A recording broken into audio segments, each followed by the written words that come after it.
اعوذ باللہ من الشیطان الرجیم بسم اللہ الرحمن الرحیم الحمد للہ علی ما انعم وله الشکر علی ما الہم والثناء بما قدم من عموم نعم ابتدأها والسبوغ آلاء اسداها وتمام منن والاها جمع عن الإحصاء عددها ونأى عن الجزاء أمدها وتفاوت عن الإدراك أبدها وندبهم لاستزادتها بالشكر لاتصالها واستحمد إلى الخلائق بإجزالها وثنى بالندب إلى أمثالها ثم الصلاة والسلام على سيدنا ومولانا أبي القاسم محمد اللهم صل على محمد وآل محمد وعجل فرجهم والعن أعداءهم وآله الطيبين الطاهرين المعصومين المظلومين المنتجبين الأخيار ولعنة الله على أعدائهم الأشرار اما بعد فقال الله تبارك وتعالى في كتابه المبين بسم الله الرحمن الرحيم قوا انفسكم واهليكم نارا مل کے بآواز بلند صلوات پڑھ دیجیے اللهم صل على محمد وآل محمد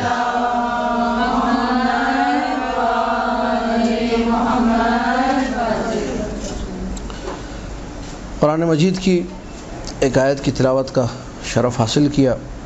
ارشاد رب العزت ہو رہا ہے قوا انفسکم واہلیکم نارا، اپنے آپ کو بچاؤ اور اپنے اہل یعنی جو تم سے نسبت رکھتے ہیں، جو تمہارے قریبی ہیں، کم سے کم تمہارے گھر والے، تمہارے خاندان والے، ان کو جہنم کی آگ سے بچاؤ.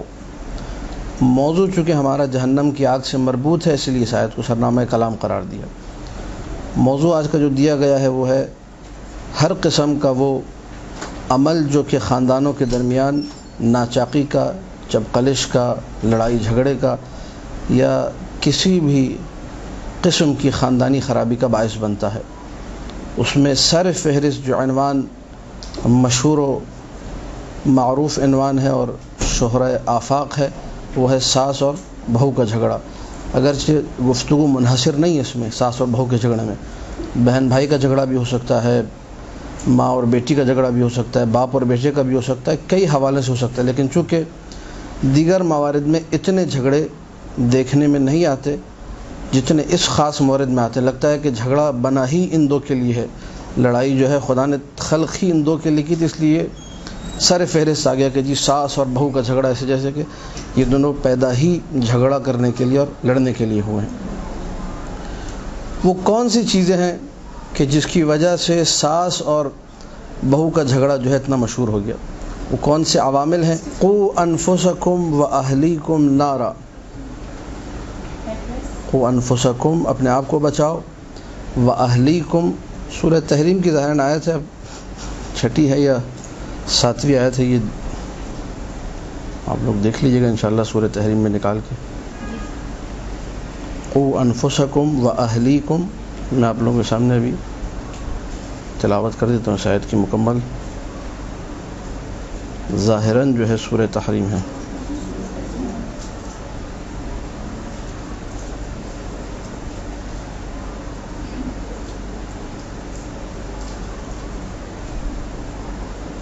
خلاصہ اس کا یہی ہے کہ اپنے آپ کو انسان مکمل طور پہ کوشش کرے کہ جہنم کی آگ سے بچائے. تمام وہ کام، تمام وہ چیزیں کہ جس کے ذریعے سے میں اور آپ جہنم کی آگ سے بچ سکیں ان کو بروئے کار لے کر ان اسباب کو اور اپنے آپ کو محفوظ رکھیں. اگر یہ عمل انجام نہیں دیتے تو جہنم کی آگ ہمارا مقدر بنے گی. اور نقطہ اس آیت میں جس کو سرنامہ کلام بنایا وہ یہ ہے کہ خداوند متعال نے بات کا آغاز اپنے آپ سے کیا ہے. سورہ تحریم ہے اور چھٹی آیت ہے یہ، یا ایھا الذین آمنوا قوا انفسکم واہلیکم نارا وقودها الناس، اپنے آپ کو جہنم کی اس آگ سے بچاؤ جس کا ایندھن لوگ ہیں، والحجارہ اور پتھر ہیں. پتھر کی تفسیریں ہیں، مختلف تفسیریں ہیں، انشاءاللہ وہ کبھی موقع ملا تو ذکر کریں گے. علیہا ملائکۃ غلاظ، سخت قسم کے فرشتے اس پر مقرر ہیں، شداد جو انتہائی سخت ہیں، لا یعصون اللہ ما امرہم، اللہ کے حکم کی یہ مکمل تعمیل کرتے ہیں، اللہ کے حکم کی سرپیچی اس سے کرنا یا اس کی نافرمانی کرنا یہ ان کے لیے ممکن نہیں۔ یفعلون ما یؤمرون، جو اللہ کہہ دے وہی اس کو یہ انجام دیتے ہیں۔ اگر اللہ نے عذاب کا حکم دے دیا تو یہ نہیں کہ فرشتے آپ پر رحم کرنے لگے چلو چھوڑ دو، ان کے یہاں سفارش اور ایسا کوئی سلسلہ موجود۔ سخت ترین آیت ہے عذاب کے حوالے سے۔ لڑائی جھگڑے کا نتیجہ جو ہے نکلتا ہے آگ کی صورت میں۔ لڑائی جھگڑا حقیقت میں خود ایک آگ ہے۔ ہمارے بہت بڑے جو ہے مؤلف گزرے خواجہ نصیر الدین طوسی رحمۃ اللہ علیہ، ان کی ایک کتاب ہے آداب المتعلمین جس کا اردو میں بھی ترجمہ ہوا ہے، اور روحانی شاہین کا طرز پرواز، آپ لوگوں کی نگاہوں سے کتاب گزری ہوگی۔ انہوں نے اپنی کتاب کے بالکل شروع میں اس حدیث کو نقل کیا ہے کہ گھر میں کتے نہیں ہونے چاہیے، کیونکہ جب گھر میں کتے ہوتے ہیں تو رحمت خدا اس گھر میں نہیں آتی۔ مشہور معروف حدیث آپ لوگوں نے سنی ہوگی۔ اس کے بعد انہوں نے تفسیر اور شرح میں اس حدیث کی یہ لکھا ہے کہ مراد یہ نہیں ہے کہ جو 4 ٹانگوں والا جانور ہے جس کی ایک ٹیڑھی مثال کے طور پر دم ہے اور بھونکنے کی اس کی عادت ہے، اس جانور کو نہ رکھا جائے، نہ، یہ بھی ہے، یہ ظاہری طور پہ اس کا معنی ہے۔ اس سے بڑا اور اہم معنی یہ ہے کہ انسان کتوں والے کام گھر میں نہ کرے، اور ان کتوں والے کاموں میں سر فہرست وہ کام ہے جو ساس اور بہو جو ہے اپنے درمیان رکھتی ہیں اور اس کو انجام دیتی ہیں۔ لڑائی جھگڑا ہر وقت ایک دوسرے پہ چڑھائی، ہر وقت کسی طرح بس موقع مل جائے۔ اسرائیل اور فلسطین اتنا نہیں لڑے جتنا جو ہے ساس اور بہو کی کوشش ہوتی ہے کہ ہم لوگ لڑائی جھگڑا کر لیں، ایک دوسرے پر راکٹ پتہ نہیں لانچر چلا دیں، کیا کر دیں، ختم ہو جائے مر کے، لیکن ان کی لڑائی جو ہے وہ جاری و ساری رہے۔ یہ جو کیفیت ہے اس کے اسباب ہم لوگوں نے دیکھنے تاکہ ہم لوگ پھر انشاءاللہ حل کو تلاش کریں۔ پوری توجہ فرمائیے گا، گفتگو میں کوشش یہ ہے کہ اپنی طرف سے کوئی بات نہ ہو سوائے ان چند جملوں کے جو کہ صرف موقع کی نزاکت کا احساس دلانے کے لیے کہ کتنی خطرناک صورتحال ہے یہ ساس اور بہو کے درمیان، یا کسی بھی اور فرد کے درمیان، بھائی بھائی کے درمیان، بھائی بہن کے درمیان، میاں بیوی کے درمیان، پڑوسی اور پڑوسی کے درمیان، الی آخر ہی مثالیں آپ لوگ خود ہی بنا لیں کہ جب بھی 2 بندے لڑتے ہیں جھگڑا کرتے ہیں اس کے اسباب کیا ہوتے ہیں۔ ایک حدیث سے گفتگو کا آغاز کروں گا اس آیت کے ذیل میں تاکہ بات آپ لوگوں تک انشاءاللہ بہت اچھے طریقے سے پہنچ سکے۔ اگرچہ یہ بھی عرض کر دوں، یہ جو ٹاپک دیا گیا کہ ساس بہو کی مثال کے طور پر جھگڑے، جب جھگڑے شروع ہوتے ہیں تو کئی گھنٹوں تک جاری رہتے، تو 1 گھنٹے میں اس کا حل دینا یہ بہت ہی جسے کہا جائے مشکل کام ہے، لیکن پھر بھی کوشش ہے کہ آسان ترین اور مختصر اور مفید گفتگو کی جائے۔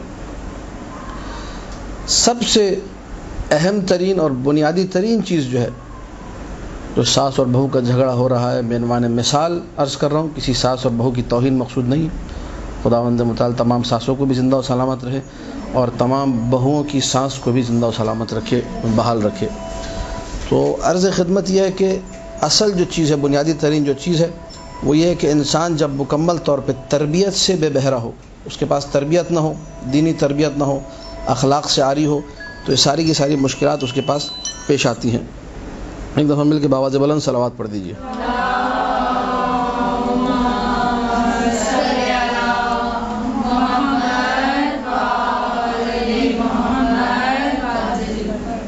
بنیادی طور پر آپ لوگ جو ماشاءاللہ یہاں پر موجود ہیں مدرسۃ القائم میں، خداوند متعال اس مدرسے کی ترقیوں میں اضافہ کرے اور جو خدمت معاشرے کے لیے عظیم اس حوالے سے جاری وہ جاری و ساری رہے۔ آپ خواتین حقیقت میں معاشرہ بناتی ہیں۔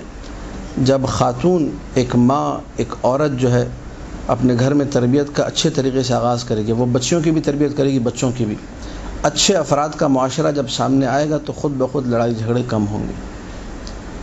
ہمارے پاس جب تربیت شروع سے نہیں ہوتی، شروع سے صرف دنیا میں لگا دو، پڑھا دو، لکھا دو، کیوں فلانا جاب ملے گی، یعنی لاشعور میں بچپن سے یہ دیا جاتا ہے، اس کے سامنے باتیں ایسی ہوتی ہیں، ہمارا بچہ پڑھے گا، لکھے گا، بڑا آدمی بنے گا، اس کی اتنی بڑی تنخواہ ہوگی، وہ بچہ ان چیزوں کو نوٹ کرتا ہے، اور 20 سال جب اس کو سننے کو ملتا ہے کہ میں نے پڑھ لکھ کے کیا کرنا ہے جی، بڑا آدمی بننا ہے۔ بڑا آدمی کیا ہے؟ بڑا آدمی ہے کہ اچھا بنگلہ، گاڑی، یہ سب دنیا سے مربوط چیزیں۔ اینڈ میں پھر میں اکثر کہتا ہوں اپنی مجالس میں، اپنے دروس میں، اینڈ میں جب وہ جاب نہیں ملتی ہے تو میں نے دیکھا ایسے لوگ کراچی ہی میں آپ کے موجود ہیں جنہوں نے بڑی ڈگریاں حاصل کی، سفارش کے بغیر جب جاب نہیں ملی تو ڈگریاں انہوں نے جلا دی اور اس کے بعد وہ چرسی بن گئے، ابھی چرس پی رہے، کراچی میں بھی زندہ ہوں، ان کے حالات برے ہو گئے۔ کیوں؟ کیونکہ اس بندے کی زندگی میں کہیں خدا کا نام و نشان نہیں ہے، اس کی اپنی روٹین بنی ہوئی، یہ پڑھوں گا فلانا کمپنی، فلانا اسکول، فلانا فلانا فلانا کر کے بڑا آدمی خدا کے بغیر نہیں بن سکتا۔ رب لا تکلنی الی نفسی طرفۃ عین ابدا، ایک پلک جھپکنے کی مقدار میں اللہ سے دور ہوئے تہس نہس تباہ و برباد ہو جاؤ گے۔ جس زندگی میں از اول تا آخر خدا کا کوئی وجود نہ ہو، صرف جو ہے دنیاوی چیزیں ہوں، یہ چیزیں تربیت کا فقدان ہے۔ اس کا مطلب ہے، اس کا مطلب ماں باپ کی طرف سے اس کو خدا کے وجود کا احساس ہی نہیں دلایا گیا۔ مسلمان گھرانے میں تھا، زندگی مشرکانہ تھی عملی طور پر۔ یہ سب سے بنیادی ترین چیز ہے جو بعد میں جا کر باعث بنتی ہے لڑائی جھگڑوں کا۔ بھائی ساس بہو کے آپ جھگڑے دیکھیے ذرا، ان کی ڈیٹیل میں نہیں جانا چاہتا ہوں ابھی، وہ جھگڑے ہو کن باتوں پر ہیں، ان باتوں کو آپ انالائز کیجئے بیٹھ کر، لکھیے میں نے جھگڑا سنا، ابتدا کہاں سے ہوئی، جھگڑا کہاں سے ہوا۔ وہ چائے لے کر آئی تھی، اس نے چائے پہلے اسے دی، مجھے کیوں نہیں دی، اس پہ وہ ہفتے جھگڑا اس پہ جاری رہتا ہے، ٹھیک ہے۔ یا وہ آئی تھی، مجھے سلام کیوں نہیں کیا اس نے، مثال کے طور پر، یا میں جا رہی تھی مجھ سے آگے وہ کیسے بڑھی۔ اب اس پہ صدیوں جھگڑے جاری ہیں ساس بہو، اسی چھوٹی چھوٹی باتوں پہ، جن میں بسا اوقات اگر میں بیان کر رہا ہوں تو ہنستے ہیں، لیکن ممکن ہے ہم میں سے کوئی مبتلا ہو جائے جھگڑے کے اندر۔ وجہ کیا ہے؟ وجہ یہ کہ ہم صرف دنیا کو دیکھ رہے ہیں، ہمیں حقیقتوں کا اندازہ ہی نہیں ہے۔ ہم لوگوں نے اپنی نگاہوں کو جھکایا ہی نہیں ہے کہ ہماری نگاہیں کھل سکیں۔ معصوم کا ارشاد ہے غضوا ابصارکم ترون العجائب، اپنی نگاہوں کو جھکا لو، تم وہ دیکھو گے جو کسی کو نظر نہیں آتا، عجیب اشیاء کا مشاہدہ کرو گے۔ ہم لوگوں نے ہمیشہ اپنی نگاہوں کو اٹھا کے رکھا ہے دنیا کی طرف، دنیا جو کہ ہے ہی سب سے پسترین چیز، جس کے بارے میں میرے مولانا نہج البلاغہ میں ارشاد فرمایا کہ سور کا پسینہ جو ہے زیادہ حیثیت رکھتا ہے، دنیا اس سے بھی پست ہے، ٹھیک ہے۔ اتنا خطرناک جملہ کا ہے یہ، خنزیر کا پسینہ وہ زیادہ قیمتی ہے، دنیا اس سے بھی زیادہ پست ہے۔ ہماری ساری توجہ مرکوز ہے دنیا کے اوپر، دنیا دنیا دنیا۔ حب الدنیا رأس کل خطیئۃ، دنیا کی محبت ہر برائی کی جڑ ہے۔ تو پہلا سبب جو میں نے ذکر کیا، نوٹ کر لیجیے، اس کو لکھ لیجیے خلاصتاً، ساس اور بہو کا جھگڑا ہو یا کسی اور کا جھگڑا، پہلا سبب ہے تربیت کا فقدان، اور اس تربیت کے فقدان میں اہم ترین عنصر جو ہے وہ یہ ہے کہ ہم لوگ فقط سامنے والے کو دنیا کی یاد دلاتے رہتے ہیں۔ تم نے دنیا میں PR بنانی ہے، پبلک ریلیشن، تم نے بڑا آدمی بننا ہے، تم نے بڑی جاب پہ جانا ہے، تم نے بڑا بزنس کرنا ہے، تم نے بڑا کاروبار کرنا ہے، بڑا بڑا بڑا تکبرانہ زندگی ہماری گزر رہی ہے، تربیت کا فقدان ہے۔ جب ہم لوگ اپنے بچوں کو پروان ہی تکبر پر چڑھائیں گے، جب بچی کا پروان چڑھنا ہی تکبر پر ہوگا، وہی بچی جا کے بعد میں بہو بنے گی اور وہی بچی جا کے بعد میں ساس بنے گی۔ تو جب دونوں طرف سے تکبر ہوگا تو ظاہر سی بات ہے لڑائی جھگڑا ہوگا نہیں ہوگا؟ ہوگا۔ اس کو ختم کریں، تواضع آئے انسان میں۔ جب دونوں طرف سے تواضع آئے گا، یقین جانیے ساس بہو کے جھگڑے خود بخود ختم ہو جائیں گے۔ اب دوسرے عنصر کی طرف آتے ہیں۔ یہ تو مولانا صاحب نے وہ حل بیان کیا کہ سب اچھے ہو جائیں تو پھر جھگڑا ہی باقی نہیں رہے گا۔ یہ تو کہہ دینا بڑا آسان ہے، کہ ایسا ہوتا نہیں ہے۔ میں مدرسۃ القائم میں پڑھی ہوں اور جو ہے میں مثلا اچھی بن جاتی ہوں، تو سامنے جس گھر میں جا رہی ہوں وہاں تو ساس اچھی نہیں ہے، یا مثال کے طور پر اگر ساس یہاں کی ہے تو جس کو بہو ملی ہے وہ فرض کریں مدرسے کی نہیں ہے۔ اس کا کیا کیا جائے؟ اب اس کے لیے مراحل پیش کرنے لگا ہوں کہ جب آپ مشکل سے نبرد آزما ہوئے تو وہاں کیسے اس کو ٹریٹ کرنا ہے۔ اس گفتگو کو ذرا چاہوں گا کہ بہت توجہ سنیں، وقت کی کمی کا بھی اندازہ کیجیے گا اور توجہات آپ کی چاہوں گا۔ میں اور آپ کسی بھی ایسی جگہ جب جاتے ہیں کہ جہاں سامنے والا انتہائی بد اخلاق، سامنے والے کا مقصد مجرد توہین ہے، صرف توہین کرنا ہے، بہت سارے معاملات ایسے ہوتے ہیں۔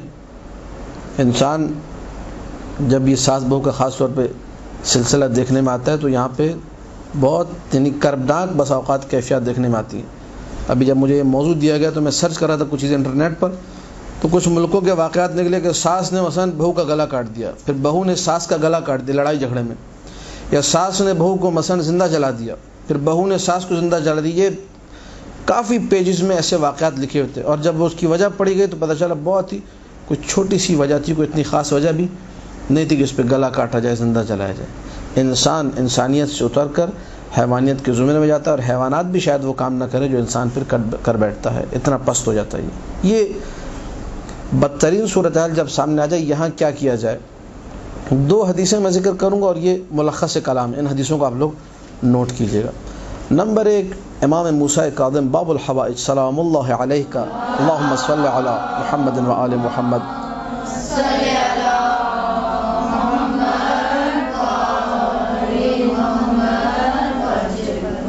میرے مولا کا جملہ ہے لیس حسن الجوار کف الاذی، اس کو اگر آپ لوگ یاد کریں اور اپنے زبانوں پر بھی ان جملوں کو لے کر آئیں، متبرک جملوں پر اپنی عام محافل میں بیان کریں، لوگوں کو سنائیں، یہ خود ایک امر بالمعروف کا بہترین طریقہ ہے کہ انسان معصومین سلام اللہ علیہم کی مختصر احادیث کو یاد کرے اور ان کو ورد زبان رکھے۔ زبان سے ہم لوگ کہتے ہیں کسی کو مثلا برا لفظ کوئی تو زبان گندی ہو جاتی ہے، خراب ہو جاتی ہے، لیکن جب اس زبان سے آپ مثلا درود پڑھیں، معصوم کا ذکر لے کر آئیں، کلام معصوم زیارت جامع کبیرہ جنہوں نے پڑھی ہے، کلامکم نور، تو آپ کی زبان نورانی ہو جاتی ہے۔ تو کوشش کریں کہ ان عربی کی عبارات کو بھی آپ لوگ یاد کر کے آگے اس میسج کو کنوے کریں کہ میرے مولا نے فرمایا لیس حسن الجوار کف الاذی بل الصبر علی الاذی۔ یہ پورا ایک میتھڈ ہے، پوری ایک منطق ہے، پوری ایک فلسفی ہے، پوری ایک لاجک ہے کہ جس کے ذریعے سے ہم لوگ بدترین صورتحال کو اچھی کنڈیشنز میں بتدریج اسٹیپ بائی اسٹیپ آہستہ آہستہ تبدیل کرنے پر قادر ہو سکتے ہیں۔ یہ نہیں کہ آپ بولیں آنن فانن کوئی چھو منتر ہے، بابا رام پرکاش کا کوئی نسخہ ہے مثلا 1 منٹ کے اندر کام ہو جائے، نہیں، تدریجاً اس کے لیے ظاہر ہے آپ کو کوشش بھی کرنی پڑے گی، آپ کو محنت بھی کرنی پڑے گی، لیکن یہ وہ نسخہ ہے جو کہ امام معصوم کی طرف سے دیا گیا ہے۔ مولا کیا فرما رہے ہیں؟ فرما رہے جب بھی جوار کہتے ہیں پڑوس میں ہونے کو، ساتھ میں ہونے کو، لیکن یہاں پہ پڑوس سے مراد وہ نہیں کہ گھر سے گھر ملا ہوا ہے، مطلق جہاں بھی 2 شخص آپس میں ہیں وہ جوار کہلاتا ہے۔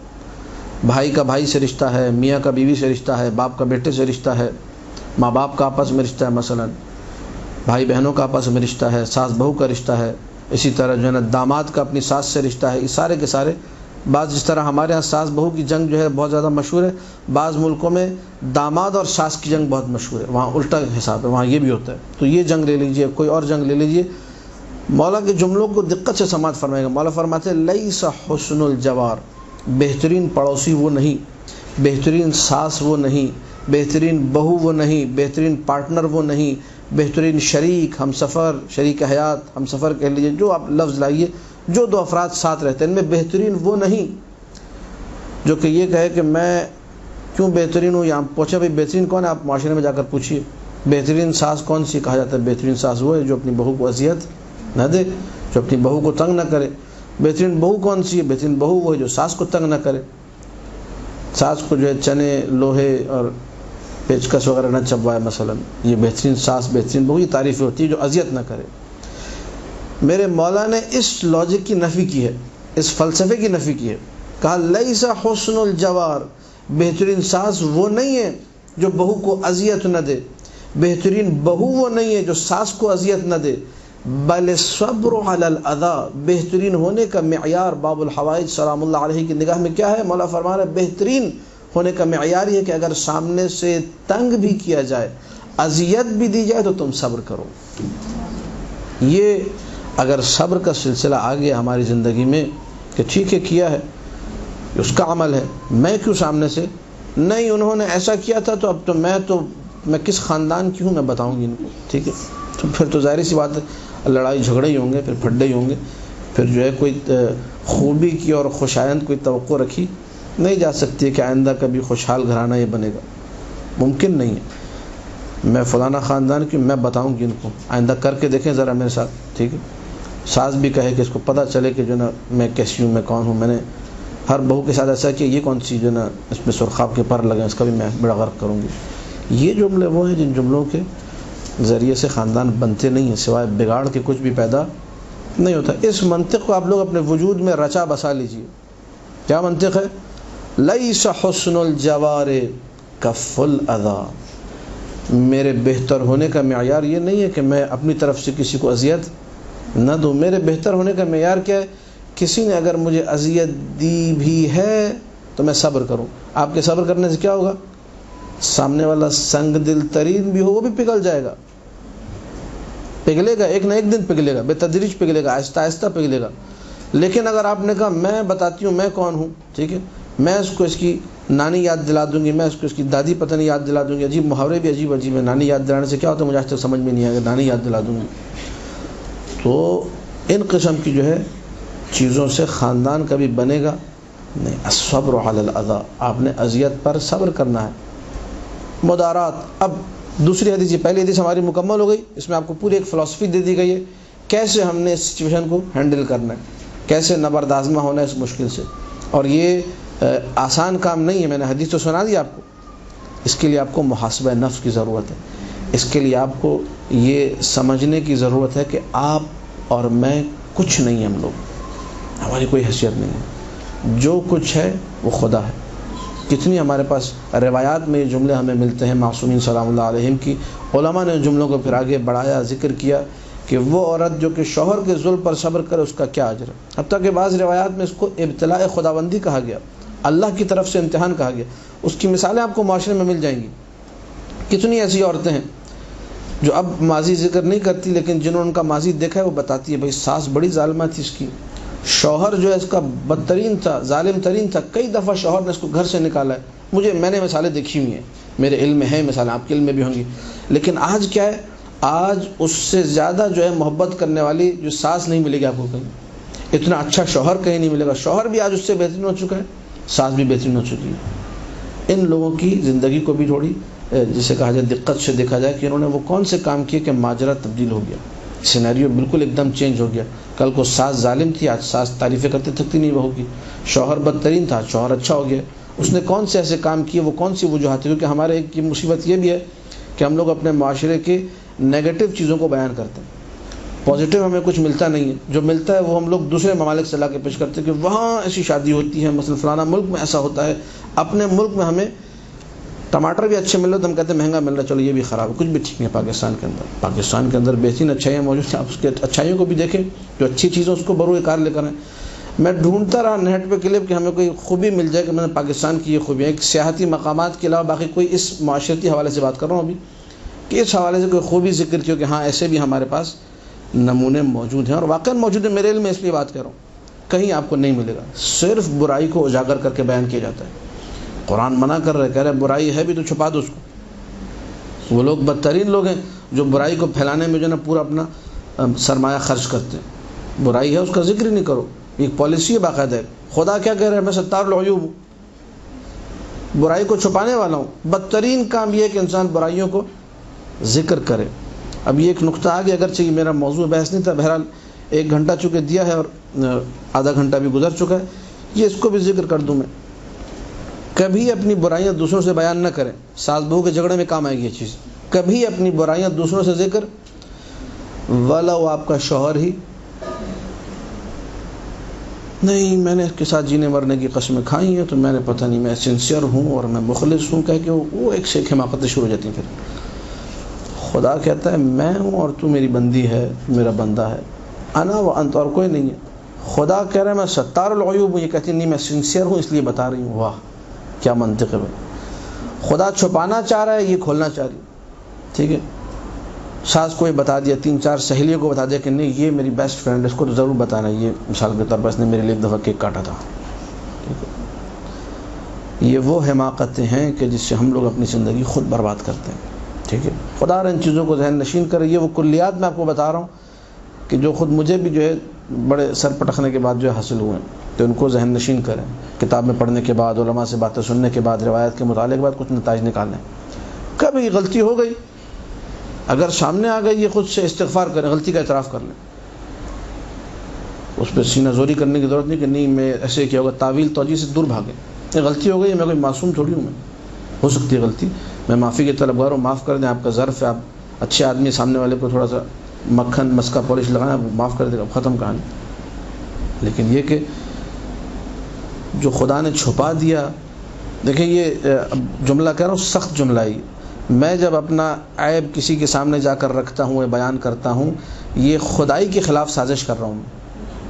خدا عیب چھپانا چاہ رہا ہے, میں کہہ رہا ہوں بار اللہ تو چھپانا چاہ رہا ہے, میں تو بیان کروں گا. خدا نے کتنے مقامات پہ, احادیث قدسیہ کی فہرست الگ ہے, قرآن کی آیات الگ ہیں, معصومین کے فرامین الگ ہیں. خدا ستار العیوب ہے, چھپاتا ہے, مسلسل چھپاتا ہے. ٹھیک ہے, حضرت موسیٰ والا واقعہ کس کو یاد نہیں ہے؟ وہ گنہگار تھا, اس نے توبہ کر لی تھی, بارش نہیں ہو رہی تھی, ایک دم بارش ہو گئی. کون ہے اللہ بتا دے, کہا کہ اب تک چھپایا, اب کیسے بتا دوں. خدا ستار العیوب ہے, کسی کو خدا جو ہے اور رسوا نہیں کرنا چاہتا. لیکن یہ بندہ جو ہے ظلوماً جہولا, ظالم بھی ہے جاہل بھی, اپنے آپ کو خود رسوا کرنے پہ تلا ہو. میں اپنے آپ کو رسوا کروں گا, اپنے شوہر کے سامنے رسوا کروں گی, اپنے سہیلیوں کے سامنے رسوا کروں گی, بعد میں جب انہیں سہیلیوں تھے جن کو اپنا مخلص ترین سمجھ جو ہوتی ہے پھڈا ہوتا ہے، وہی آ کر شوہر کو بتاتی ہیں کہ تمہاری بیوی تو ایسی تھی، پتہ چلا جی گھر برباد ہو گیا، طلاق تک نوبت پہنچ گئی، لڑائی جھگڑے ہو گئے، خاندان بکھر گئے۔ ہوا کیا؟ جس کو سنسیئر سمجھا تھا، جس کو مخلص سمجھا تھا، اسی نے آگ لگا دی، اسی نے آ کر بات بتا دی۔ کیوں ایسا ہوا؟ ایسا اس لیے ہوا کہ ہم لوگوں نے شریعت کو سیکھا نہیں، ہم لوگوں نے ستار العیوب ہونے کے معنی کو اپنی زندگی میں درک ہی نہیں کیا۔ ہم نے خدا کے ایک اقدام کے خلاف کام کیا۔ خدا نے کہا میں چھپاؤں گا، ہم نے کہا میں تو اعلان کروں گا، میں تو بتاؤں گا۔ وہی باتیں، چھوٹی چھوٹی باتیں جو ہم سنسیئر سمجھ کے دوسروں کو بتاتے ہیں، وہی سہیلیاں جن کو بڑا اچھا سمجھ ہوتے ہیں، وہی آتی ہے ساس کو کہتی ہیں ہاں ہاں، ہنستے ہنستے جو ہے ایسے بیان کرتی ہیں وہ، اور ساس جو غیظ و غضب میں ٹمٹما رہی ہوتی، تڑپ رہی ہوتی، کوئی بات مل جائے وہ تو اس کی 4 مرچ مسالے لگا کے اس پہ جو ہے بیان کرتی ہے، اس کو پھر آگے لڑائی جھگڑا شروع ہو جاتا ہے۔ یہ وہ اسباب ہیں جن کو آپ لوگ کاؤنٹر کریں، سمجھیں کہ جنہوں نے اسباب کا ہم نے بیڑغر کرنا ہے، یہ اسباب کسی کے ہاتھ نہ لگے جس کی وجہ سے لڑائی جھگڑا ہو رہا ہے۔ اب دوسری حدیث سن لیجیے، تو ایک اضافی بات آ گئی تھی بیچ میں، اگرچہ مطلب سے ہمارے مربوط تھی۔ اللہ کے رسول کا ارشاد ہے امرنی ربی بمدارات الناس کما امرنی باداء الفرائض۔ پوری توجہ، یہ بھی اسی مطلب حدیثی کا ایک نئے اسلوب میں بیان ہے، کوئی نئی بات نہیں ہے، لیکن یہ کہ بیان دوسرے طریقے سے۔ اللہ نے مجھے حکم دیا ہے کہ لوگوں کے ساتھ مدارات کروں۔ اب مدارات کا معنی کیا ہے میں بیان کروں گا۔ جس طرح اللہ نے مجھے واجبات کی انجام دہی کا حکم دیا ہے، یعنی اللہ نے، توجہ فرمائیے گا، جیسے مجھے نماز پڑھنے کا حکم دیا، اب وہ احادیث آپ کو مجھ سے زیادہ یاد ہوں گی، جیسے مجھے روزے رکھنے کا حکم دیا، جیسے مجھے دیگر احکام جو واجبات ہیں، فرائض کی ادائیگی، ان کا حکم دیا ہے، ویسے لوگوں کے ساتھ مدارات کرنے کا حکم دیا۔ مدارات اگر میں آسان زبان میں جو ہے اس کو بیان کروں، سمجھوتا کر لینا، حالات کے ساتھ سمجھوتا کرنا، ٹھیک ہے، اللہ کی رضایت پر راضی رہنا، جیسی زندگی ہو، جو مقدر ہو۔ ہاں دعا ضرور ہے، برے حالات کو ٹھیک کرنے کی کوشش ضرور ہے، لیکن اظہار ناراضگی نہیں ہے۔ جو دعا ابو حمزہ صومالی کا ظاہراً آخری جملہ ہے، رضنی من العیش بما قسمت لی، آخری جملہ دعا ابو حمزہ صومالی، بار اللہ مجھے راضی رکھ من العیش، اس زندگی میں سے ہر اس چیز پر جو تو نے میری قسمت میں یا میرے مقدر میں لکھی ہے۔ بعض لوگ ہوتا ہے وہ کسی حال میں خوش نہیں رہتے، جیسے ساس بہو کا بھی یہی معاملہ ہے، وہ کسی حال میں خوش نہیں ہے۔ جب کسی حال میں خوش نہیں ہوں گے تو لڑائی جھگڑے ہوں گے، فساد ہوگا۔ انسان راضی رہے، انسان کوشش کرے کہ میں راضی ہو جاؤں۔ جب تک راضی ہونے کا سلسلہ آگے نہیں بڑھے گا، مسلسل رضایت کا اظہار نہیں ہوگا، خدا سے بھی اور بندوں سے بھی لڑائی جھگڑے ہوتے رہیں گے۔ مدارات کیا ہے؟ اب توجہ فرمائیے گا، حالات کے ساتھ سمجھوتا کرنا۔ مدارات کیا ہے؟ میں ایک چھوٹی سی مثال دوں گا اور توجہ چاہوں گا، مثال تھوڑی سی لمبی ہے لیکن بڑی کمال کی مثال ہے۔ اگر آپ لوگوں نے اس مثال کا لطف لیا، اس کو سمجھ گئے تو بہت کام آئے گی، زندگی بنانے والی مثال ہے۔ سیرت نبی اکرم ایک بڑا طویل موضوع ہے، اس پہ اگر سینکڑوں لیکچرز بھی دی جائیں کم ہے۔ میں اس سیرت میں سے آپ کے سامنے ایک مثال بیان کر رہا ہوں۔ جب صلح حدیبیہ ہوئی، حدیبیہ کی صلح ہوئی، اس میں سارا عہد نامہ ہوا، دستخط ہوا، اس کی بہت ساری شروط تھی، رسول اللہ نے جو صلح فرمائی تھی۔ ان شروط میں سے ایک شرط یہ تھی کہ اگر مشرکوں میں سے، توجہ فرمائیے گا، اب صلح حدیبیہ ایک سمجھوتا ہے، ٹھیک ہے، صلح حدیبیہ کیا ہے؟ سمجھوتا ہے، اور سمجھوتا مصلحت کس کے علم ہے؟ اس سمجھوتے کے حوالے سے وہ اللہ کے علم ہے۔ اب ظاہر بات سے بات نکلتی ہے، قل اور لا تقل والی کہانی، الکلام و یجر الکلام، بات سے بات نکلتی ہے۔ تو میں ایک چیز عرض کر دوں، یہ بہت اہم چیز ہے، معاشرتی حوالے سے بھی، عقائد کے حوالے سے بھی۔ ہمارا ایک یہ بھی جو ہے سلسلہ جو ہے چل پڑا ہے کہ کچھ لوگوں نے اپنے آپ کو جو ہے حسینی بنا لیا، کچھ لوگوں نے حسنی بنا لیا، کچھ لوگ انقلابی باتیں کرتے ہیں، بس خون خرابہ ہو جائے، تلوار نکال لو، گولی چلا دو، اور کچھ لوگ کہتے ہیں بیٹھ جاؤ آرام سے، خاموش ہو جاؤ، ہر جگہ خاموشی، کچھ لوگوں کا ہر جگہ طیش۔ اس کی کیا وجہ ہے؟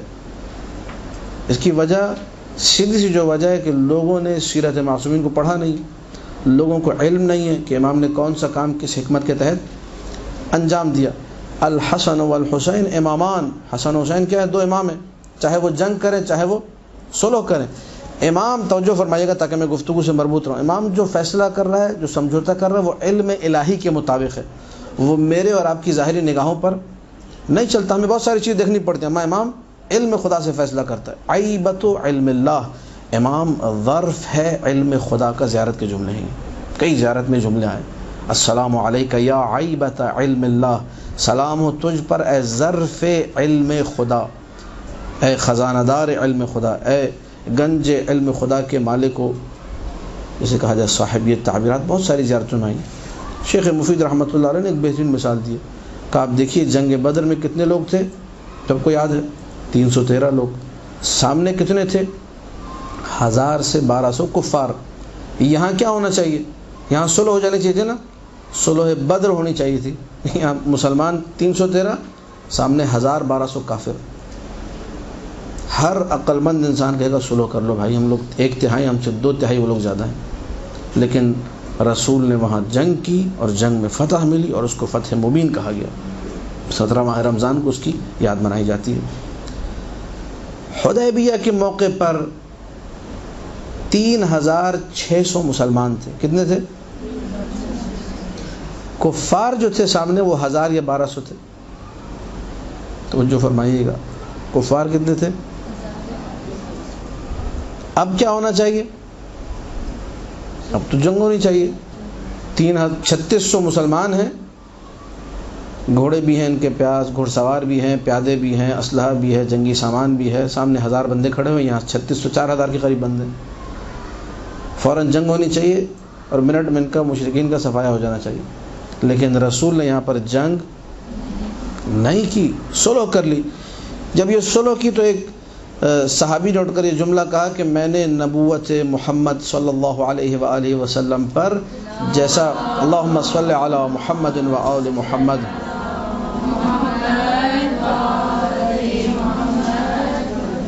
جیسا شک حدیبیہ کے موقع پر کیا، نستجیر باللہ، خدا ہمیں اس جملے سے محفوظ و معاف رکھے، نقل کفر نہ باشد. جیسا شک ان کی نبوت پر میں نے حدیبیہ کے موقع پر کیا، کہیں نہیں کیا. کیوں؟ 3600 میں مقابلہ 1000 اور کہہ رہے صلح کر لو. وہ جو صلح ہوئی اس میں سے ایک شرط صلح کی یہ تھی، مشرکین نے کہا کہ اگر کوئی بندہ مشرکوں میں سے بھاگ کر آتا ہے مسلمانوں کی طرف اور اسلام اختیار کر لیتا ہے تو آپ نے اس کو ہمیں واپس کر دینا ہے. توجہ فرمائیے گا، مدارات کسے کہتے ہیں؟ میں مدارات اب تک کنوے کرنا چاہ رہا ہوں. مدارات کیا ہے؟ اب رسول چونکہ علم الہی کے مطابق فیصلہ کرا، اور مدارات کی بہترین مثال ہے، رسول نے اس شرط پر سائن کیا، کہا کہ ٹھیک ہے کوئی بھی مشرک اگر مسلمان ہوا ہمارے پاس آیا بھی تو ہم اسے پکڑ کر تمہارے حوالے کر دیں گے. اس کے بعد آپ نام جا کر تاریخ میں پڑھیے گا، ایک نہیں 25 نام ہیں جو اس صلح حدیبیہ کے بعد مشرکوں میں سے مسلمان ہوئے. ابو جندل، سہیل ابن عمرو اور نہ جانے کتنے نام ہیں. بھاگ کر یہاں آئے، پکڑ کر رسول نے مشرکین کے، یا رسول اللہ یہ متدین ہے، یا رسول اللہ بڑا صالح آدمی، یا رسول اللہ بہت اچھا آدمی، آپ کیا کر رہے ہیں، یہ نیا مسلمان ہوا ہے، دین سے دور کرنے والی بات ہے. کئی ایسی آوازیں نکلی. رسول نے کہا میں اپنی شرط کی مخالفت، اسے کہتے ہیں مدارات. کیا کہتے ہیں اسے؟ جن حالات میں آپ ہیں ان کے مطابق چلیں، چھوڑو شرط کو، شرط پہ عمل کرنے کی ضرورت نہیں، مسلمان ہو کے دیکھ لیں گے ہم، نہ، جو بھی حالات ہیں ان کے ساتھ سمجھوتا کیا، کہا واپس لے جا کے دے دو. وہ 2 بندے آئے تھے مشرکوں سے لینے کے لیے، ایک بندہ بھاگ کر آیا، مسلمان ہو گیا، وہ بھی بڑا اچھا آدمی تھا، اسے اسلام قبول کیا. بھاگ کر آیا، پیچھے سے 2 مشرک بھی آ گئے، یا رسول اللہ آپ نے معاہدہ کیا بندہ ہمارا ہمیں دے دیں. رسول نے کہا لے جاؤ. پکڑ کے لے گئے مسجد شجرہ جو مقام ہے جہاں سے احرام باندھا جاتا ہے، وہاں جب پہنچے تو اس نے جس کو پکڑ کے لایا تھا جو مسلمان ہوا تھا، تلوار لی اور ایک کا سر قلم کر دیا اور ایک کو بھگا دیا. آیا رسول کے پاس، یا رسول اللہ یہ ہم لوگ کارروائی کر کے آ رہے ہیں، آپ نے تو ہمیں ان کے حوالے کر دیا تھا لیکن ابھی مسلمان ہیں، آپ کے نبوت کے معتقد ہیں اور اپنے اسلام پر باقی ہیں. رسول نے کہا مجھے افسوس کے ساتھ یہ کہنا پڑے گا کہ میں اپنی شرط کی مخالفت نہیں کر سکتا. اس نے جب یہ سنا سمجھ گیا کہ دوبارہ مجھے حوالے کر دیں گے. بھاگ گیا یمن کے قریب ایک جگہ سیف البحر، وہاں جا کر رہنے لگا. پھر اس کے بعد مسلسل لوگ مسلمان ہوئے اور ادھر آتے تھے تو رسول نے کہا میں شرط کی مخالفت نہیں کروں گا. یہ ہے مدارات. بھاگ بھاگ کر سیف البحر میں جمع ہونے لگے. جب جمع ہوئے، سیف البحر وہ رستہ تھا جو تجارت کا، سمجھ لیں بزنس روڈ تھا یہ. اب مشرکین جب وہاں سے سامان لینے جائے تو مسلمان حملہ کر کے ان کا بیڑا غرق کر دیتے، سارا سامان بھی چھین لیتے، مشرک بھی مار دیتے. پریشان ہو گئی یہ ہم نے کیا کر دیا. خود رسول کے پاس آئے، کہنے لگے کہ وہ جو صلح نامے کی شرط تھی اس کو ہم مائنس کرتے، اس کو ختم کرتے ہیں. رسول نے حکم نہیں دیا، کچھ نہیں ہوا، جو حالات چل رہے تھے ان کے ساتھ اپنے آپ کو سازگار کرنے کی کوشش کی، لے کر چلے، خود آ کر وہ شرط جو کہ مسلمانوں کے حق میں نہیں تھی، خلاف تھی، اس کو کٹوایا، اور اس کے بعد وہ سیف البحر والے بھی سارے رسول کے پاس آ گئے، اور باقی دیگر جتنے مسلمان ہوتے تھے وہ بھی رسول کے پاس سکون سے آ جایا کرتے تھے۔ ایک وقت گزرا، تاریخ نے لکھا ہے اس سنہرے مورد کو بھی کہ یہ ہوا رسول نے کس طریقے سے مدارات کے سلسلے کو آگے بڑھایا۔ امرنی ربی بمدارات الناس، اللہ نے مجھے حکم دیا ہے کہ لوگوں کے ساتھ میں مدارات کروں، لیکن لوگوں کو ساتھ لے کر چلوں، سمجھوتا، کمپرومائز کرنا۔ اگر یہ نہیں ہے تو ساس اور بہو کا معاملہ کبھی حل، ساس نے ٹھیک ہے بہو کی ایک نازیبہ حرکت دیکھی، 2 دیکھی، 4 دیکھی، 5، 10، ساس کہہ کہ ٹھیک ہے میں لے کر چلوں گی، مدارات۔ امرنی ربی بمدارات الناس، لوگوں کو لے کر چلنا یہ بہت بڑا ہنر ہے۔ وہ حدیث میرے ذہن میں کئی آ رہی ہیں، چونکہ وقت نہیں ہے ورنہ ہر حدیث میں کئی پھر نکات نکلتے ہیں، وہ ذکر کروں گا، بات سے بات نکلے گی اور گفتگو طویل تر ہو جائے گی۔ انسان اگر چاہتا ہے کہ لوگوں کو ساتھ لے کر چلے، مدارات، سمجھوتا۔ دیکھی ایسے جیسے میں نے دیکھا ہی نہیں ہے کچھ، ساس جس روش کو اپنائے، بہو کی نازیبہ حرکتیں دیکھ بھی رہی ہے، بدتمیزیاں بھی دیکھ رہی ہے، اگر اس کو ٹریٹ کرنے کا طریقہ آنا چاہیے۔ ہمارے بہت سارے ایسے لوگ ہیں جن کو ہم نے دیکھا اپنی زندگی میں کہ انہوں نے کچھ غلط ہوتے ہوئے دیکھا، یہ چیز میں نے نوٹ کی استاد سے، میرے ایک جگہ غلط چیز ہو رہی تھی، غلط بات ہو رہی تھی، انہوں نے بالکل نظر انداز کر دیا۔ بعد میں جس نے یہ حرکت کی تھی اس کو سمجھایا بھی تو بڑے پیار محبت سے الگ سے لے جا کر سمجھایا، ٹھیک ہے، اس کو برا نہ لگے، اس کو استاد، حالانکہ استاد تھے، پرنسپل تھے، سب کچھ کر سکتے تھے، مکمل اختیار رکھتے تھے، لیکن ایسے سمجھایا کہ جیسے مثلا کوئی درخواست کر رہے ہیں اس سے، کوئی مثال کے طور پر اس کے سامنے جھک رہے ہوں، وہ آج ایسا مرید ہو ان استاد کا کہ میں آپ کو بتا نہیں سکتا ہوں، اس نے مجھے ایسے ٹریٹ کیا۔ مدارات چاہتے تو 1 منٹ میں فارغ کرتے، چلو بھائی نکلو مدرسے سے، ہمارے مدرسے کا ماحول خراب، یہ بھی ہو سکتا ہے، بعض جگہ یہ کرنا بھی پڑتا ہے، لیکن یہ کہ ہر جگہ جو ہے نا اگر آپ چاہیں کہ میں اپنے رولز اور ریگولیشنز کے مطابق چلوں گا، یہ نہیں ہو سکتا۔ امرنی ربی بمدارات الناس، یہ خود ایک رول ہے، یہ خود ایک قانون ہے کہ لوگوں کو ساتھ لے کر۔ بعض لوگوں نے وہ مثال کے طور پر کہتے ہیں ہمارے خاندانی اصول ہیں، اس کی ہم خلاف ورزی نہیں کر سکتے، خاندانی اصول ہیں، اس کی خلاف ورزی اگر ہو گئی تو مثلا کوئی تباہی آ جائے گی۔ وہ خاندانی اصول کیا ہے؟ وہ کچھ اصول بنائے ہوئے جن کا شریعت سے کوئی تعلق نہیں ہے، کچھ رسمیں بنائی ہوئی جن کا شریعت سے کوئی تعلق نہیں، اس رسم کی اگر خلاف ورزی ہو گئی تو لڑائی جھگڑا شروع ہو جاتا ہے۔ یہ خاندانی اصول، اللہ کا دیا ہوا اصول اپنے نبی کے لیے یہ ہے کہ تم لوگوں کو ساتھ لے کر، اپنے خاندانی اصولوں میں یہ والی اثر بھی آپ شامل کر لیجئے کہ لوگوں کو ساتھ لے کر چلنا چاہیے۔ مدارات الناس، جب مدارات الناس ہماری زندگی میں آ جائے کہ میں نے ساس کہے کہ میں نے بہو کو لے کر چلنا ہے، اور بہو اگر اچھی ہے، ساس ظلم کرے تو بہو کہے کہ میں نے ساس کو لے کر چلنا ہے، ٹھیک ہے، اب ان کی عمر بڑی ہو گئی ہے، ان کو سمجھانا میرے بس کی بات نہیں ہے، تھوڑا ظلم برداشت کروں گی، خدا مجھے جزائے خیر دے گا، میں صبر کرتی ہوں، جو منطق ہم نے بتا دی، الصبر علی الاذی، اذیت پر صبر، کافی ہمارے معاملات حل ہو جائیں گے، کافی خاندان جو تباہی کے دہانے پر پہنچ چکے ہیں وہ تباہی سے بچ جائیں گے، کافی بگڑتے ہوئے اور انتہائی بگڑتے ہوئے معاملات سنور جائیں گے اگر ہم نے ان چند باتوں کو نوٹ کر لیا۔ آخری نقطہ، اور اس پر انشاءاللہ ایک کوشش کروں گا مثال کے ساتھ گفتگو کو تمام کروں، وہ یہ کہ میں اور آپ توقعات خدا را زیادہ نہ رکھیں۔ حدیث ہے، اگرچہ ظاہری طور پر آپ کو لگے گا کہ پتہ نہیں کہاں کی حدیث کہاں سنا دی مولانا صاحب نے، لیکن بہت مربوط حدیث ہے۔ تحف العقول میں مولانا متقیان علی بن ابی طالب صلوات اللہ وسلامہ علیہ کا کلام ہے، اللہم صلی علی محمد و آل محمد۔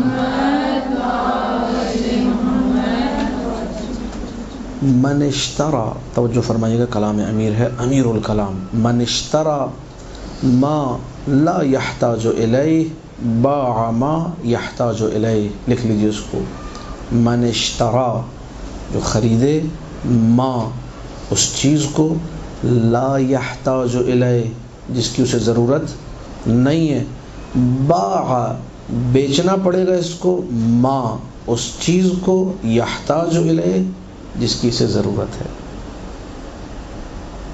اگر میں وہ چیز خریدوں گا، اس چیز کی توقع میں رہوں گا، اس چیز کے پیچھے لوں گا جس کی مجھے بھی فعلاً ضرورت ہی نہیں۔ ہمارا آدھا معاشرہ، بلکہ شاید آدھے زیادہ معاشرہ، یا کیوں کہوں تقریباً سارا معاشرہ اسی اس پہ چل رہا ہے کہ بھئی یہ بھی لے لو وہ بھی لے لو. فیشن چلا ہوا ابھی آج کے ماڈرن ایج جو اس کا تقاضا یہ کہ یہ بھی ہونا چاہیے. ضرورت ہے آپ کو؟ وہ جن کو 3310 چلانا نہیں آتا تو وہ اینڈرائڈ موبائل لے کے بیٹھے ہوئے جی کہ جو ہے مثال کے طور پر سب نے لیا تو میں بھی لے لیتا ہوں. خدا کو مانو بھائی, تم ضرورت ہی نہیں ہے, نہ تمہارے کام کا, یہ کیوں لے رہے ہو تم, کیا کرنا ہے؟ آئی پیڈ بھی خرید لیا جی, لیپ ٹاپ بھی لے لیا اور چلانا ان کو ونڈوز کی اسپیلنگ بھی نہیں آتی مثلا, ٹھیک ہے, لے کے بیٹھے. یہ جو لوگ یہ حرکتیں کرتے ہیں, من اشترا, جو خریدے, ما لا یحتاج الیہ, اس کی ضرورت ہی نہیں ہے, احتیاج ہی نہیں, پھر بھی خرید لیا. باع ما یحتاج الیہ, ایک مرحلہ آتا ہے, ایک اسٹیپ ایسا آتا ہے وہ بیچنا پڑتا ہے جس کی شدید ترین ضرورت ہوتی ہے, مکافات عمل ہے. یہ خدا جو ہے پھر چھوڑتا ہے ایسے لوگوں کو نہیں ہے. ساس بھی جب وہ خریدنے کے چکر میں لگتی ہے جس کی اسے ضرورت نہیں ہے, کسی کو کسی پر کوئی ولایت نہیں ہے, کسی کو کسی پر کوئی تسلط, کسی کو کسی پر کوئی اختیار, ساس کہتی ہے یہ آ کر میری کنیز کی طرح رہے, لونڈی بن کر رہے, مکمل طور پہ اطاعت, میں جیسے حکم کروں ویسے چلے گی. کنیز بن کر رہنا, ایک مطلب بہو لا رہی ہو تم کنیز لا رہی ہو, یہ توقعات ساس کی ہوتی ہیں. میری اجازت کے بغیر ہلے بھی نہ اپنی جگہ سے. ادھر سے شوہر کچھ کہتا ہے اور ساس کچھ کہتی ہے, اور پتہ چلا ماں بیٹی میں بھی جھگڑا, ماں بیٹے میں بھی جھگڑا, اور ادھر سے ساتھ بہو میں بھی جھگڑا, یہاں سے آغاز ہو گئی بات. توقعات اپنی آسمانوں پر پہنچا لی, پتہ نہیں کوہ قاف کی پری لا رہی ہوں, میں کیا لا رہی ہوں, اتنی تعریفیں کرتی ہے شروع میں, شادی سے پہلے آپ دیکھو کہ اکثر خاندانوں میں ہی ہوتا ہے, تعریفیں ایسی ہوتی ہے بس پوری دنیا میں اس بہو کے علاوہ کوئی بہو ہے ہی نہیں, یہی ایک ہے اکیلی, one and only, unique, single, اور اس کا کوئی ہم پلہ ہی نہیں ہے. وہ 2 دن بعد جو ہے وہ اس کے سارے پلو جو ہے وہ کھل جاتے ہیں, اور پلے سارے جو ہے نا بیڑا غرق ہو جاتے ہیں. سب شکایتوں کا انبار شروع ہو جاتا ہے, ہر بات پہ شکایت, بس جی غلط فیصلہ ہو گیا, بس ہم تو برباد ہو گئے, ہم تو اندھے ہو گئے تھے, تو ہم تو 2 دن پہلے آپ کیا تھا, اس کو کہتے ہیں پل میں تولا اور پل میں, یہ کیوں ہوا؟ یہ آپ نے توقعات رکھی آسمان پہ لے جا کر, میری ساس یہ بھی کرے گی, یہ بھی کرے گی, کھانا بھی اس کو بہترین بنانا آتا ہوگا, شوہرداری بھی بہترین کرے گی, میری اجازت کے بغیر ہلے گی بھی نہیں, میرا گھر بھی دیکھے گی, میرا خاندان بھی دیکھے گی, میرے رضاخانے کو بھی سنبھالے گی. اور وہ بیچاری پتہ چلا اس کو انڈا بھی نہیں بنانا آتا, تو ہو گیا پھڈا, پر جھگڑا ہو گیا, ٹھیک ہے. اس کو چائے بھی نہیں بنانا آتی, وہ توقع رکھ رہی مثلا میرے گھر میں دیگے چڑھائے گی, تو جھگڑا تو ہوگا. آپ یہ تصور رکھیں کہ میں اپنے بچے کے لیے ایک زوجہ لے کر آ رہی ہوں جس پر اس کی اطاعت واجب ہے, شوہر کی اطاعت. اطاعت کیا ہے؟ حقوق زوجیت ادا کرنے, نمبر 1. نمبر 2, آپ لوگوں کو معلوم ہے اس کے اجازت کے بغیر گھر سے باہر نہیں نکلنا. اب یہ اگر پانی کا گلاس بھی رکھے گی, کہے گی اب کوئی بہترین بہو ہے, پانی پلا دیا اس نے, توقع ہی نہیں چکے کوئی. جب کوئی توقعات نہیں ہوں گی اور سامنے سے مثال کے طور پر چپل بھی سیدھی کر کے رکھ دی, ایک پانی کا گلاس بھی پلائے, تو بہو, ساس خوش ہو جائے گی, بہو بھی خوش ہو جائے گی, اگر ساس سے کوئی ایسا عمل دیکھے گی. یہ ایک نفسیاتی چیز بھی ہے, پوری ایک سائنس ہے. یہ احادیث میں بھی اس کو بیان کیا گیا, جو میں نے حدیث کی طرف اشارہ کیا. من اشترا ما لا یحتاج الیہ, وہ بہو لے کر آتے ہیں. اشترا یہ بھی ایک قسم کا ڈیلنگ چلتی ہے باقاعدہ. شروع میں آج کل بہت ساری چیزیں ایسی ہوتی ہیں, مع الاسف افسوس کے ساتھ یہ کہنا پڑتا ہے, جو نہیں ہونی چاہیے. بہت ہی مطلب برا جو ہے طرز عمل ہے, خاص طور پہ جو دیکھنے جاتے ہیں لڑکیوں کو. مجھے نفرت ہے اس عمل سے, لڑکیوں کو دیکھنے جانا, پھر اس کے بعد اس میں پورا خاندان لڑکیوں والوں کو بیٹھ کے برائیاں نکالتا ہے, یہ ایسی ہے, اس کی آنکھ ایسی, تو اس کی ناک ایسی ہے, تو اس کا کان ایسا, اس کے بعد منع کر دیتے ہیں. آپ کو لڑکی دیکھنی, آپ کہیں اور جا کے دیکھیں. جب سمجھ میں آ گئی لڑکی تب رشتہ لے کر جائیں. میں نے حاجی ٹی وی پر باقاعدہ, اگر ہو سکے آپ لوگ دیکھیے گا, درس دیے میں نے نکاح کے حوالے سے, حقوق زوجیت کے حوالے سے, صلہ رحمی کے حوالے سے, لازمی دیکھیے گا, وہاں تفصیلی میں نے بحث کی ہے. وہ جو لڑکی جس کے بیچارے کے رشتے کے انکار ہوتے ہیں, وہ نفسیاتی طور پہ تباہ و برباد ہو جاتی ہے. وہ ایک رشتے کا انکار, دوسرے کا انکار, تیسرے کا انکار, وہ ٹارچر ہو جاتی ہے ذہنی طور پر. نہ نماز کی رہتی ہے, نہ روزے کی, بس اوقات دینی سے متنفر ہو جاتی ہے. خاص طور پر جب ہم سے رجوع کرتی ہے اور کہتی ہے, میں کہتا ہوں بھائی یہ وظیفہ کر لیں, وظیفہ بھی اس کے کام نہیں آتا مثلا, تو پھر گیا ہو گیا کام, سب سے دور. خدا را میں اور آپ اپنی اساس, بنیاد کو مضبوط کریں. الصبر علی الاذی, نمبر 1. سامنے والے نے تنگ کیا, صبر, حوصلہ رکھو. کوئی قیامت نہیں آ گئی, کوئی مشکل اتنی جو ہے, کشمیر ابھی تک آزاد نہیں, آرام سے بیٹھو, مشکل نہیں ہے, کوئی پریشانی کی بات نہیں ہے, سابقہ حالات چل رہے. نمبر 2, مدارات الناس, حالات کے ساتھ. دعائے ابو حمزہ سمانی کا آخری جملہ رضنی من العیش بما قسمت لی. نمبر 3 توقعات کو زیرو پر لیں. مجھے کوئی توقع نہیں، بس میرے بچے کو دیکھ لے بھائی یہ کافی ہے میرے لیے. ٹھیک ہے، بچے کو بھی وہ نہ دیکھ لے پتہ چلا بچے کے حوالے سے توقعات بڑھا لی کہ بچے کو بچے کی طرح پالے، مثال کے طور پر سارے کام اس کے کرے، اس کے مطلب کھانے بنا کے دے، اس کے کپڑے استری کرے، ہر چیز کی خیال رکھے. وہ اس پہ واجب نہیں ہے. توقعات آپ زیرو پر رکھیں. جو اس پہ واجب ہے وہ پھر شوہر اور بیوی کا مسئلہ ہے، آپ سائڈ پر. آپ نے شادی کرا دی، جزاکم اللہ خیر الجزا، ایک نیک عمل انجام دیا، 2 افراد کے شرعی طریقے سے اچھے طریقے سے ملنے کا، جڑنے کا سبب بنے، سبب خیر بنے، ثواب کثیر آپ نے کمایا. فی امان اللہ اب آپ جا سکتے ہیں. میں کھری بات کہہ رہا ہوں، سچی بات کہہ رہا ہوں. ہر چیز میں وہ کہتے ہیں جی یہ میاں بیوی کا رشتہ نہیں ہے، یہ لڑکا اور لڑکی آپس میں نہیں ملے، خاندان آپس میں ملے. کہاں لکھا ہوا خاندان آپس میں ملتے ہیں؟ کون سی منطق ہے کہ خاندان آپس میں ملتے ہیں؟ ہو سکتا ہے کسی کو میری بات بری لگ رہی ہو، اور یہ کہ حقیقت ہے. کیا کریں اس کا؟ وہ خاندان ہی ملتے ہیں اور میاں بیوی نہیں ملتے پھر. ٹھیک ہے، وہ خاندان ہی مل رہے ہوتے ہیں، ان کے تعلقات بھی اچھے ہو جاتے ہیں، ان کی دعوتیں بھی آپس میں آ رہی ہیں، اور شکل ایک دوسرے کی دیکھنا گوارا نہیں کرتے گھر میں میاں اور بیوی. کیوں؟ کیونکہ خاندان ہی ملتے ہیں. ہوتا ہی خاندانوں کا آپس میں رشتہ ہو رہا ہے، اور میاں بیوی کی طلاقیں ہو رہی ہوتی ہیں. میاں بیوی کی طلاق ہو جاتی ہے اور خاندانوں کا آپس میں رشتہ برقرار رہتا ہے. یہ دیکھنے میں آ رہا ہے معاشرے کے اندر. وجہ کیا ہے؟ وجہ ہے جہالت، وجہ ہے نادانی، وجہ ہے حماقت، وجہ ہے شریعت محمد مصطفیٰ سے دوری، معصومین کے فرامین سے دوری، اور اپنے آپ کو عقل کل سمجھ کر بیٹھ جانا، اپنے آپ کو مکمل طور پہ صحیح سمجھنا کہ بس میں حق پر ہوں، باقی سارے غلط ہیں. یہ وہ وجوہات ہیں جس کی وجہ سے ساس اور بہو کے جھگڑوں کی ایک تاریخ ہے اور داستانیں رقم ہوئی ہیں، اور آج تک یہ سلسلہ جاری ہے. میری اور آپ کی ذمہ داری ہے کہ ہم لوگ کسی بھی طریقے سے اس کو روکیں، مکمل طور پہ اس کو ختم کریں، اور اپنی محبت کو، اپنے لگاؤ کو، اپنے آپ کو قریب سے قریب تر کریں دین کے ساتھ، کتب کے ساتھ، علم کے ساتھ، قرآن کے ساتھ. میں 1-2 مثالیں پیش کروں گا. شہید اول کا نام آپ لوگوں نے سنا ہوگا. ٹھیک ہے، محمد مکی رحمۃ اللہ علیہ. شہید اول محمد ابن عبداللہ مکی رحمۃ اللہ علیہ. ان کی ایک بیٹی تھی جن کو سین اور تے ست المشائخ کہا جاتا تھا، یعنی مراجع کی ماں سمجھ لیجئے. شہید اول کی بیٹی، اس کو کیا کہا جاتا تھا؟ مراجع کی، مشائخ کی ماں کہا جاتا تھا، مشائخ کی استاد کہا جاتا تھا. ست میں معنی استاد کے، استادہ، ٹیچر. مراجع کی ٹیچر ایک خاتون. ایسی تربیت کی شہید اول نے ان کی، ایسی تربیت کی کہ جب بہت سارے شہید اول کے اساتذہ نے شہید اول کو اجازت اجتہاد دیا، ان کی بیٹی کو بھی ساتھ میں زیادہ اجتہاد دیا کہ آپ کی بیٹی بھی مجتہدہ ہے. بہت بڑی بات ہے. شہید اول کی بیٹی کوئی آسمان سے نہیں آئی تھی، جنت چھوڑ کے نہیں آئی تھی، وہ بھی آپ لوگوں کی طرح، ہم لوگوں کی طرح ایک عام سی لڑکی خاتون تھی، لیکن اس کی چونکہ اچھی تربیت ہوئی، باپ اچھا ملا، وہ اس مقام تک پہنچی.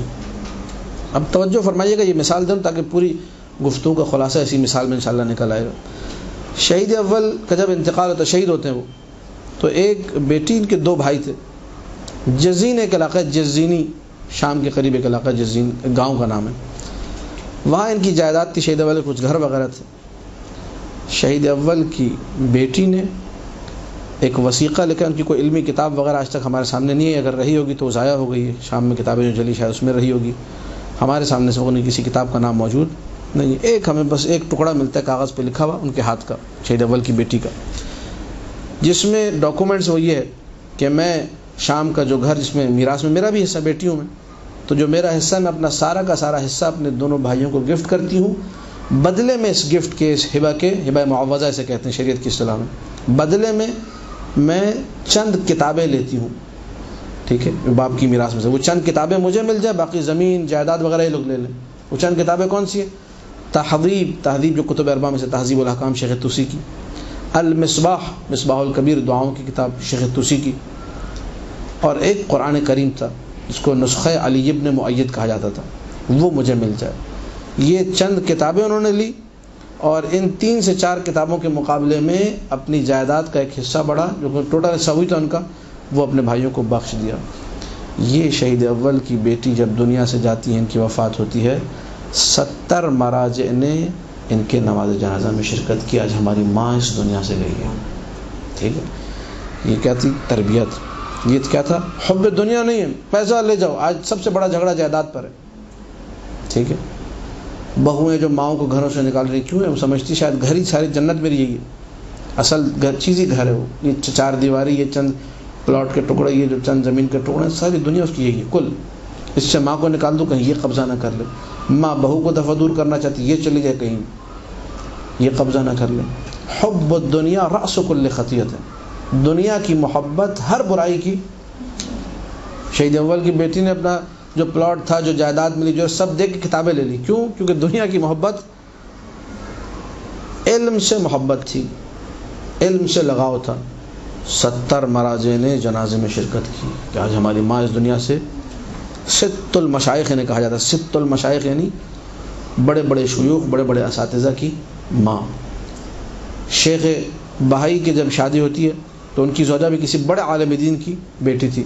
جب وہ لے کر آئے، اپنے جہیز لے کر آئے، جہیز میں پورا کتاب خانہ لے کر آئی تھی.